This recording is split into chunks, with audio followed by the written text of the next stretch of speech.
niba bishoboka kandi niba atabonye Bwana tunaomba dakika. katani haleluya Bwana utukufu. Sawa. Noneho ibintu byose biza bigira uko bitangira n'uko birangira. Kila kitu ina mwanzo na mwisho. Ibintu tungana twashize. Minota itanu. Nibahagarika mbere. tuzamurishwa Tupe Bwana utukufu jamani.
maswali.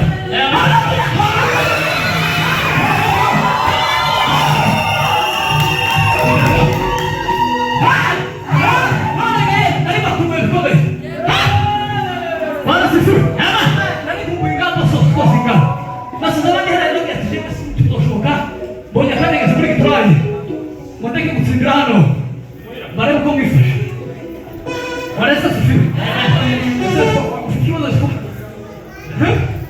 tuwezi turufu papa tangu kusiri minake ni kisha shetani kumkandanya wakati mapema mwisho mkamu kitano cha mkuu ukamugira masata tumaze na wanao wafu kwa sababu sasa mateka alikicheza na kishindani maresa kile kugira leza ni kweli wala sifiwe ini frazi ya kunaongasha kwa hizo mkanyaje nani bakumeni mkomeni mara moja nisha.